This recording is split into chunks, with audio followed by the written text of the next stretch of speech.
नमस्कार, आप देख रहे हैं इंडिया डायरेक्ट न्यूज और मैं हूं आपके साथ मानवी ठाकुर। शुरुआत करते हैं आज की खास खबरों के साथ। उत्तर प्रदेश में विधानसभा चुनाव को लेकर राजनीतिक दल हुए सक्रिय। राष्ट्रवादी नवनिर्माण दल के राष्ट्रीय अध्यक्ष श्रीकांत त्यागी ने पूरे उत्तर प्रदेश में चुनाव लड़ने का किया ऐलान। सेक्टर 62 में सभी जिला अध्यक्षों के साथ की श्रीकांत त्यागी ने की समीक्षा बैठक। बीजेपी छोड़ अपने राजनीतिक दल का श्रीकांत त्यागी ने कुछ दिन पहले किया था गठन। बीजेपी पर साधा निशाना, कहा आज उत्तर प्रदेश की जनता बुरी तरह है परेशान। उत्तर प्रदेश में ब्राह्मणों को मारा जा रहा है, उनको अपमानित किया जा रहा है। केवल सीएम योगी एक जाति के लोगों को देते हैं तवज्जो। हमने पहले बीजेपी को खतौली में हरवा दिया था, अब की बार पूरे उत्तर प्रदेश से सुपड़ा साफ कर देंगे। कहा पहले योगी का बुलडोजर मस्जिद पर चला, फिर मंदिर पर और अब ब्राह्मणों पर चल रहा है। अखिलेश यादव की पीडीए को लेकर साधा निशाना, कहा पी से पंडित होता है, ब्राह्मण नहीं। ब्राह्मण भूमिहार त्यागी को साधने की श्रीकांत त्यागी की चुनाव से पहले कोशिश। बीजेपी के लिए टेंशन बन सकते हैं श्रीकांत त्यागी।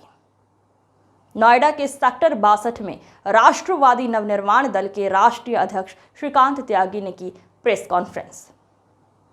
देखिए, पार्टी पूरे 403 विधानसभा चुनाव लड़ेगी और अभी हम लोग प्रदेश के सभी जिला अध्यक्षगण हमारे और हमारे प्रदेश के कमेटी और क्षेत्र की कमेटियों को यहाँ बुलाया है। जनपद कार्यकर्ता सम्मेलनों की रूपरेखा तैयार हमने कर दी है।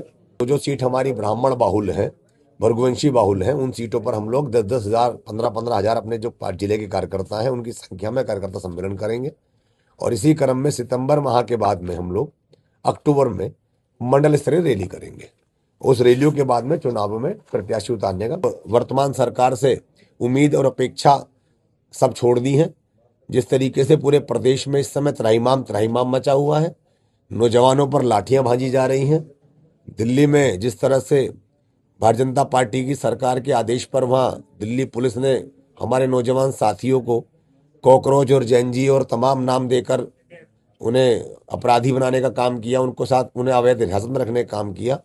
शहर में तो इनका सुपड़ा साफ हो ही गया है। ग्रामीण क्षेत्र में, ग्रामीण अंचल में जो ब्राह्मणों पर अत्याचार प्रदेश में हो रहे, पूरे देश में हो रहे हैं, चाहे वो अभी हमारे तिवारी जी की तलवार से काटकर हत्या का प्रकरण हो गोरखपुर के अंदर, गंज के अंदर कुलदीप पांडे जो किसान यूनियन के संस्थापक हैं, उनको रासुका लगाकर जेल में डाल दिया गया है। क्यों?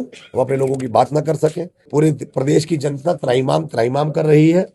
सबसे पहले ये बुलडोजर मस्जिदों पर चला, उसके बाद ये बुलडोजर मंदिरों की तरफ घूम गया। गाजियाबाद के सिहानी के अंदर परशुराम जी का मंदिर तोड़ा, हम लोगों ने उसके अंदर लड़ाई लड़ने का काम किया, तब जाके मंदिर की पुनर्स्थापना हम लोग कराए।